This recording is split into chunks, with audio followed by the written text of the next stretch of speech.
các bạn, rất vui được gặp lại các bạn trong kênh S Room.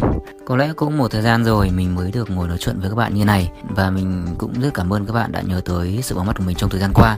Và chắc chắn một điều là mình vẫn cũng sẽ đồng hành cùng với S Room, đồng hành cùng với tất cả bạn yêu công nghệ trong một thời gian dài nữa. Và trong video này thì mình sẽ tổng hợp lại tất cả các thông tin liên quan tới hội nghị. Đầu tiên thì năm nay thì chúng ta chắc chắn là chúng ta sẽ có thấy được những sự xuất hiện của hệ điều hành iOS 10 và macOS X 10.12. Và chắc chắn là trong buổi thì Apple họ sẽ nói rất chi tiết tới những chức năng mới của hai nền tảng này, và nhiều khả năng là chỉ tốt hôm sau đó, tức là sau cái hôm mà Apple họ giới thiệu, thì những người dùng và những lập trình viên của chúng ta thì sẽ có những cái bản beta để cho các bạn có thể nghịch ngợm thử. Và ngoài ra thì cũng có những tin đồn xoay quanh rằng Apple họ sẽ cho ra mắt một sản phẩm MacBook Pro mới và màn hình Thunderbolt Display 5K mới tại sự kiện với nhiều thay đổi so với hiện nay.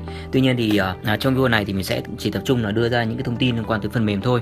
Còn các cái sản phẩm, những cái sản phẩm thì External sẽ có những bài tổng hợp khác cho các bạn. Đầu tiên là chúng ta sẽ cùng đi tới iOS 10 và hiệu hành macOS X 10.12.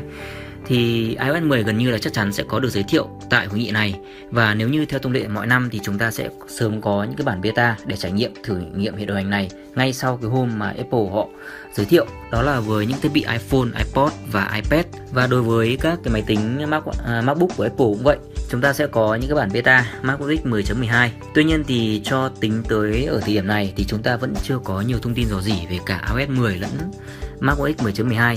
Có lẽ đáng chú nhất có lẽ là tin mà macOS X sẽ được tích hợp sẵn Siri để có thể ra lệnh bằng giọng nói. Nếu như thông tin này mà là chuẩn xác thì chắc chắn đây sẽ là một trong những tính năng mà rất hấp dẫn người dùng, và đây là một trong những tính năng đầu tiên mà trợ lý ảo Siri được mang lên các máy tính của Apple. Còn đối với riêng iOS 10 thì chúng ta thấy trong thời gian gần đây thì có một vài những dòng mã lệnh dò dỉ nghĩ rằng là Apple họ sẽ cho phép ẩn bớt một số những ứng dụng cài sẵn ở trên các thiết bị, điều mà từ trước đến nay thì những người dùng Apple chúng ta đã mong đợi. Có nghĩa là khi đó thì bạn có thể là ẩn bớt được các ứng dụng mà bạn không hoặc là ít dùng tới. Như vậy thì cái home screen, tức là màn hình ứng dụng của bạn sẽ còn là hơn bao giờ hết.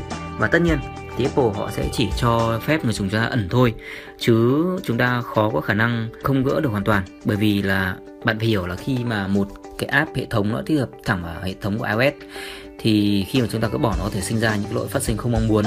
Điều này các bạn thể tương tự như trên Android, khi mà chúng ta vọc cái máy Android mà chúng ta xóa một cái file hệ thống nào đó, nó sẽ sinh ra những cái lỗi mà bắt buộc là các bạn sẽ phải chạy lại phần mềm mình có thể sử dụng được. Hiện tại thì mình đang ở bên Nhật và mình đã có một account của developer ở bên Nhật Bản.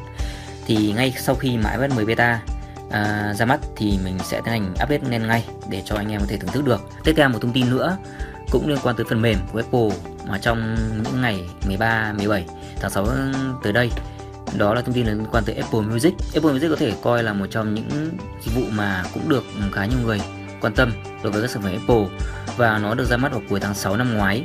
Tính đến nay thì nó đã gần 1 năm rồi, và vậy nên là chúng ta hoàn toàn là có thể kỳ vọng Apple họ sẽ cập nhật và làm mới một số các tính năng trong dịch vụ stream nhạc qua internet, có thể là điều chỉnh những cái chính sách giá cho hợp lý hơn và mở rộng thêm lượng bài hát này, cải thiện gợi ý nhạc hay những thứ mà nó liên quan tới trải nghiệm nghe nhạc của người dùng.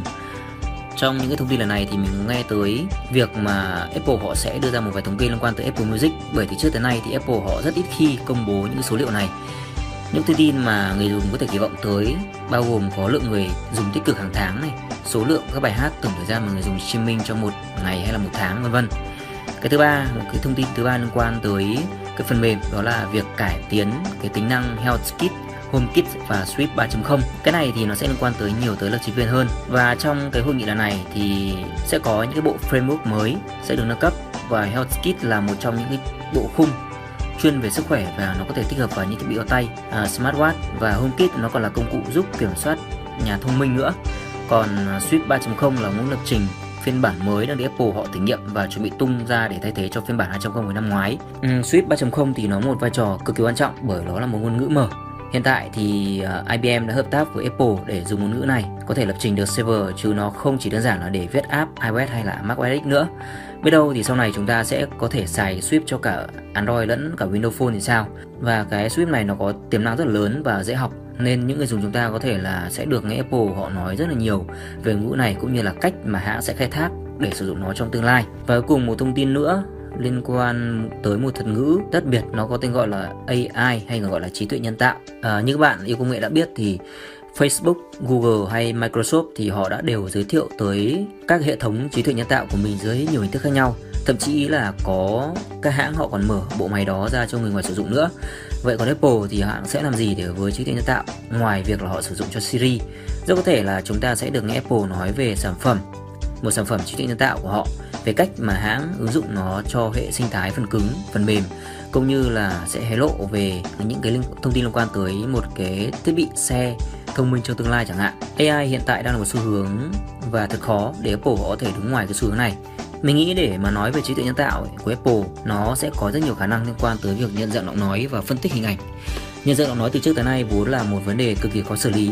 Nhờ những công nghệ của AI mà chúng ta đã có những bộ máy nhận diện tốt hơn rất là nhiều. Trong thời gian qua thì Apple cũng mua lại khá nhiều công ty về trí tuệ nhân tạo, và trong đó thì có nhiều công ty chuyên về phân tích ngôn ngữ nữa. Nhờ có sự đầu tư mạnh như vậy thì hãng Apple họ sẽ chắc chắn là sẽ có những cái sản phẩm AI nhanh hơn mà không mất thời gian để máy móc tự học nhiều như là Facebook và Google. Trên đây là 4 cái thông tin quan trọng nhất liên quan tới phần mềm. Chúng ta sẽ có thể gặp ở hội nghị dành cho nhà phát triển vào trong tháng 6 này.